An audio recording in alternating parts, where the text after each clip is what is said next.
Hi guys! Kamusta? Ako si Red Quaresma at welcome back sa aking channel. At kung bago pa lang kayo sa aking channel, huwag niyong kalimutan na mag-subscribe at sipahin na rin tayo ni bell button doon sa baba para updated kayo kung meron akong mga bagong video na i-upload dito sa aking channel. You know? At para sa video ito, another video reaction naman ang gagawin ko. So magre-react ako guys dito sa full performance ng Miss World 2024 winner na si Krishna ng Baguio City. And sobrang excited na ako guys na mapanood yung kanyang performance. Actually guys, nung Miss Universe pa lang, talagang siya yung pinaka-apple of the eye, no? Sobrang napaka-eye-catchy niya nung nagpe-perform na siya sa Miss Universe Philippines. And ngayon, si Krishna ay kinoronahan bilang Miss World Philippines 2024. And yeah, sobrang excited na ako guys na mapanood yung kanyang performance.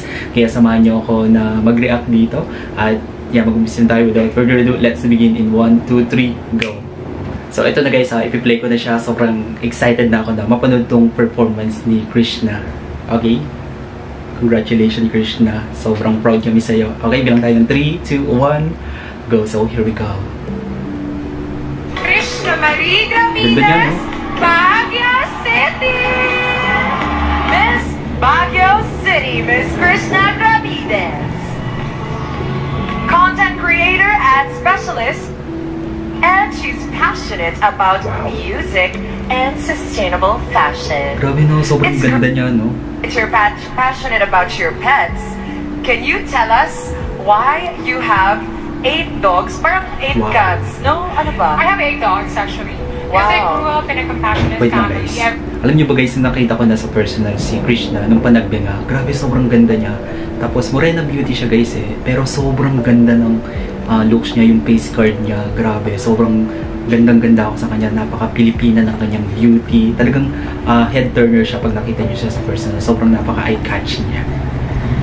Since I was a kid, I can see my mother rescuing cats and dogs everywhere, like literally every time I go home after school, I can see a new cat in our home. So now I have 8 dogs, and you know what? One fact: the alpha of the pack is an Aspen, Asong Pinoy, and a rescued one. Wow. Yeah, and now I'm advocating for animal welfare as well. Krishna Marie Gravides.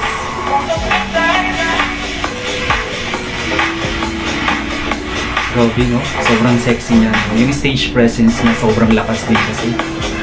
Pati yung looks, grabe.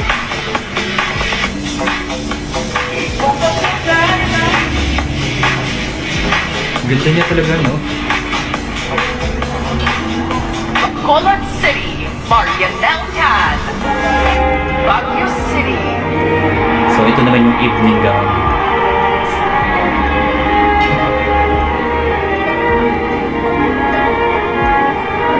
Sobrang dramatic, no? Grabe yung kanya, no? Yung gown niya, no? Sobrang napakaganda ng details.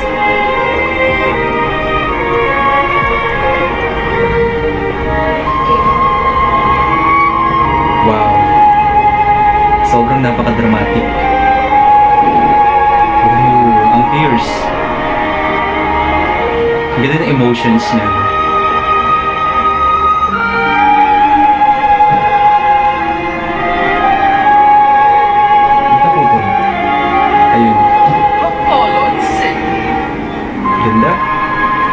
Stunning.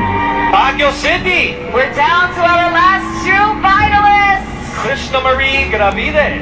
Miss Hello. Baguio City. You can go ahead and pick a question from our poll.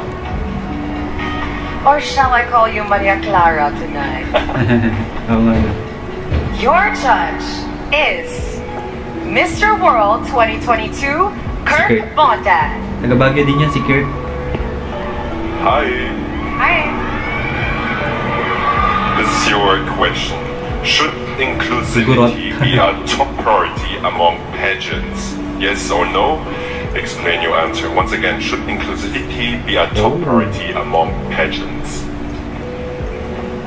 Pageantry is a platform where we express ourselves as women and men, and I feel like this is a great platform for us to promote our advocacies, the causes that we're fighting for, and the things that we love.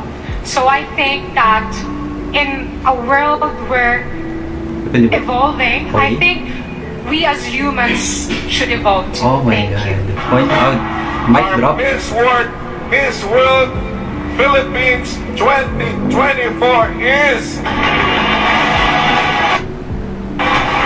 Of course, Krishna. Mic drop.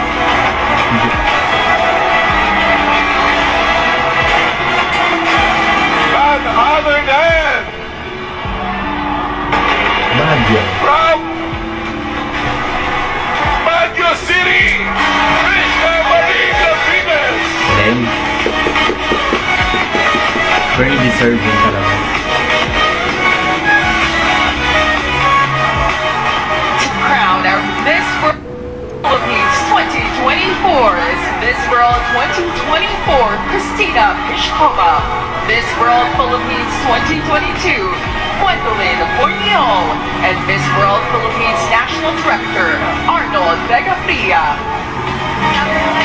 Very Our Miss deserving. World Philippines 2024 wins a cash prize from Miss World Philippine Organization, 200,000 pesos worth of stays across all the 13 hotels of Mega World Hotels and Resorts, 25,000 pesos in cash, and 25,000 pesos worth of Bagay shoes, 500,000 pesos worth of services from GAOC.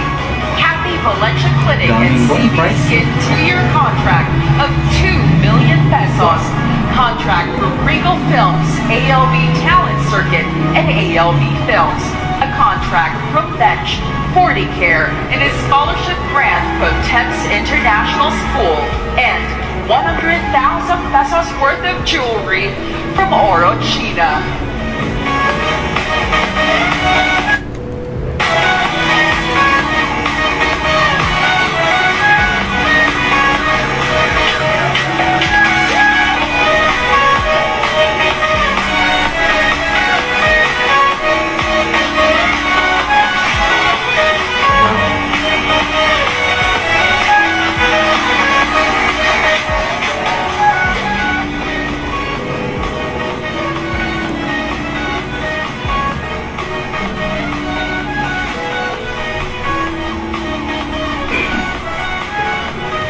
Grabe no, perfect sa kanya yung fit na fit sa kanya yung crown.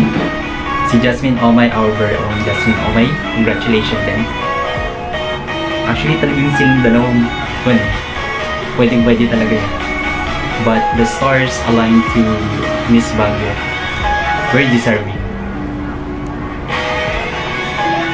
Wow, congratulations. Sobrang ganda, no? Sobrang deserve niyan. Actually guys, dito talaga ako sobrang nasatisfy sa winners ngayon. Actually, lahat sila magaling eh. This is Chelsea Manalo. Magaling silang lahat eh. Magaling silang lahat. Lalo na si Tarlac City, magaling. Ay, si Tarlac Province, sobrang galing din si Jasmine Omay. But, yeah, talagang ganun. Meron talagang mananalo para makuha yung crown na yun. Pero, lahat sila magaling talaga. Alright, kung nagustuhan nyo ito guys, bigyan ito mo lang likes. Mag-comment kayo kung meron kang mga request na bigyan pwede kong ganyan sa akin channel. You know, bye!